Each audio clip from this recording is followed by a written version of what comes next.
আসসালামু আলাইকুম। Learn with Misbaul YouTube চ্যানেলে আপনাদের স্বাগতম। আশা করি সবাই ভালো আছেন। আমাদের গত ভিডিওতে অর্ডার লিস্ট সম্পর্কে আমি আলোচনা করেছিলাম, যেখানে আমি দেখাইছিলাম কিভাবে আপনারা অর্ডার চেঞ্জ করতে পারেন এর টাইপগুলা। একটা লিস্টের সেই লিস্টের বিভিন্ন অর্ডার মেনটেন করতে পারেন এবং নাম্বার দিয়া ABCD, upper case, lower case, Roman number, Roman upper case, Roman lower case, control list counting, কিভাবে আপনারা এই যে কোনো নাম্বার অর্ডার শুরু করতে পারেন। শুরুর নাম্বারটা বলে দিলে এরকম আসবে এবং নেস্টেড HTML লিস্ট সম্পর্কে দেখাইছিলাম। যদি ভিডিওটি না দেখে থাকেন তাহলে অবশ্যই দেখে আসবেন। তো আজকের এই ভিডিওতে আমি দেখাবো ব্লক এবং ইনলাইন এলিমেন্টস সম্পর্কে।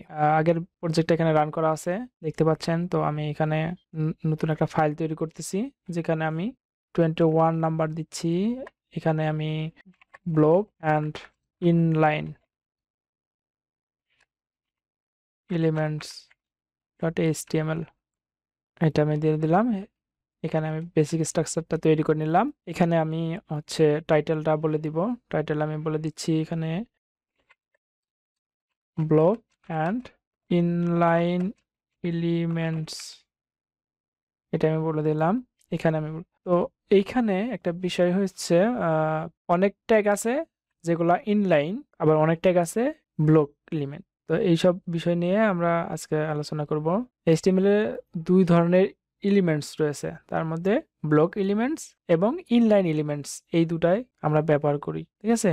তো কোনগুলা ব্লক এলিমেন্টস, কোনগুলা ইনলাইন এলিমেন্টস, ব্লক এলিমেন্টস কি, ইনলাইন এলিমেন্টস কি, প্র্যাকটিক্যালি আমরা দেখব। ব্লক এলিমেন্টস হলো সেগুলো যেগুলো নতুন লাইনে শুরু হয় এবং পুরো প্রস্থ দখল করে, মানে পুরো লাইন জুড়ে দখল করে। এগুলো সাধারণত কন্টেন্টকে ব্লকের মতো আলাদা করে দেখায়। আমি এটাকে রান করি। রান করার পর এটাকে এখানে কিছু একটা লিখি, তাহলে ভালো হবে। এখানে কিছু একটা লিখি আমি H1 দিয়া, এখানে দিস ইজ হেডিং এটা বলে দিচ্ছি। এটাকে আমি রাইট বাটন ক্লিক করে ওপেন উইথ লাইভ সার্ভার এখানে ওপেন করতেছি। ইউআরএলটা কপি করতেছি, এখানে আবার ইউআরএলটা পেস্ট করতেছি। তো এটা কিভাবে করবেন আমি গত ভিডিওগুলোতে দেখাইছি। এখানে এইটাকে নিয়ে আসার জন্য জাস্ট কন্ট্রোল শিফট পি চাপে চাপার পর সিম্পল ব্রাউজার এখানে দেখা যাবে। তো সিম্পল ব্রাউজারের মধ্যে ক্লিক করব। ক্লিক করার পর এখানে যদি আমি ইউআরএলটা দিয়ে এন্টার দেই, তাহলে এখানে এরকম একটা আসবে। আমি এন্টার দিলাম, দেখেন এরকম আসছে। ঠিক আছে? এখানে এভাবে ওপেন হয়েছে। তো আমি এটা ওপেন করলাম। করার পর এখানে দেখতে পাচ্ছেন H1 নামে একটা লিখছি। এখানে যদি আমি আর একটা H1 থেকে H6 পর্যন্ত এগুলো কিন্তু ব্লক এলিমেন্ট। আমি এখানে বলে দিই this is a block element. Block element, ঠিক আছে? This is a block element. আমি নিচে যদি একটা পি দেই, পি কিন্তু block element. P, this is paragraph. এখানে আমি আরো কিছু লিখতে পারি। এখানে যেহেতু এটা ব্লক এলিমেন্ট, এই জন্য আমি এখানে লিখতে পারি which which is which is also block element. Element এখানে এটা লিখছি। এরপরে আমি লিখতে পারি ডিভও কিন্তু একটা ব্লক এলিমেন্ট। ডিভ ট্যাগ নিলাম, এখানে আবার পি ট্যাগ নিলাম। পি ট্যাগের মধ্যে আমি হচ্ছে এখানে বলে দেই div is a block element that can contain other block or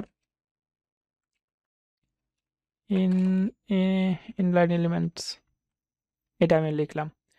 তো আপনারা দেখতে পাচ্ছেন যে আমি এখানে তিনটা বিষয় লিখছি, তিনটা এলিমেন্ট লিখছি, তিনটা এলিমেন্ট আলাদা আলাদা হয়েছে। আপনারা যদি এখানে দেখেন যে আমি আরেকটা পি নেই, পি যেহেতু ব্লক এলিমেন্ট, আমি আরেকটা পি নেই। পি নিয়ে এখানে লরেম লরেম এখানে কিছু একটা লরেম লিখলাম। দেখেন আমি এখানে একসাথে কিন্তু লিখছি, এটা আলাদা হয়েছে, পরেরটা আলাদা হয়েছে। ঠিক আছে? একসাথে লিখছি, কিন্তু এই যে আলাদা আলাদা হচ্ছে পরের লাইনে চলে আসতেছে, এগুলাই হচ্ছে ব্লক এলিমেন্ট। ঠিক আছে? আশা করি এগুলো বুঝতে পারছেন। তো ব্লক এলিমেন্ট, এখন যদি আমরা ইনলাইন এলিমেন্ট দেখি, এখানে আমি হচ্ছে এইচ আর ব্যবহার করতেছি। এইচ আর ব্যবহার করলে এখানে একটা হরিজন্টাল রুল দেখতে পারবেন।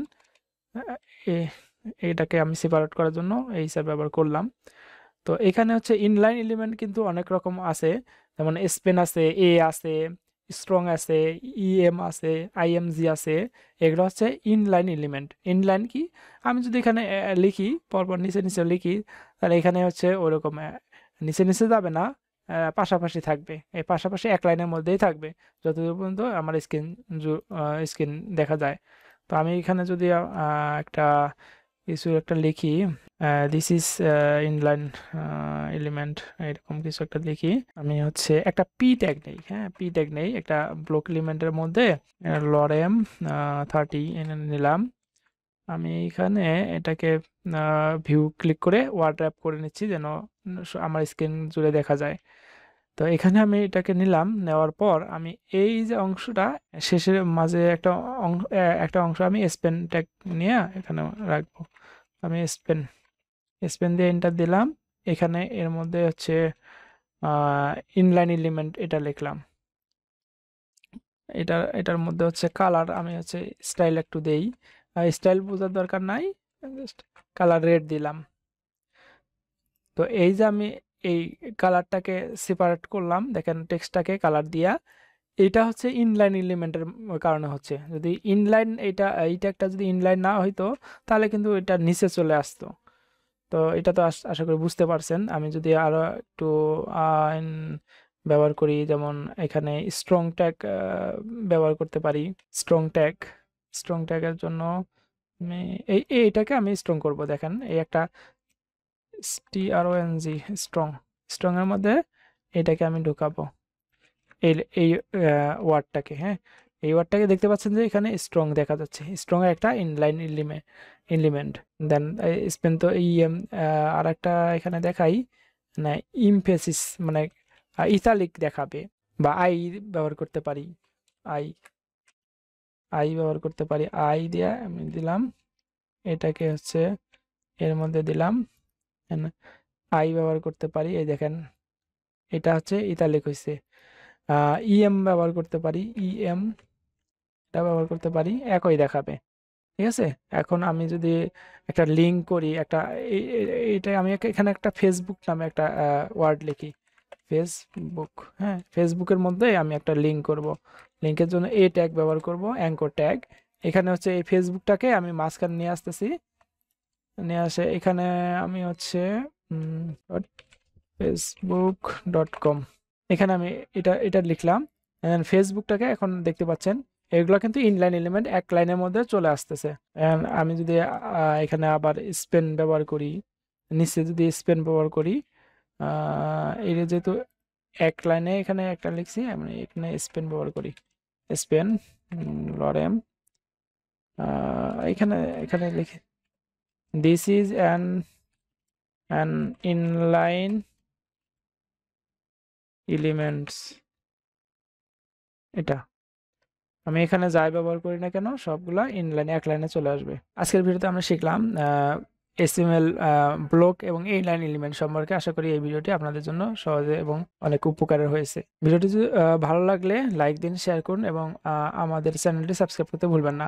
পরবর্তী ভিডিওতে আমরা আরো একটি গুরুত্বপূর্ণ বিষয় নিয়ে আলোচনা করব। সেই পর্যন্ত ভালো থাকেন, সুস্থ থাকেন, আল্লাহ হাফেজ।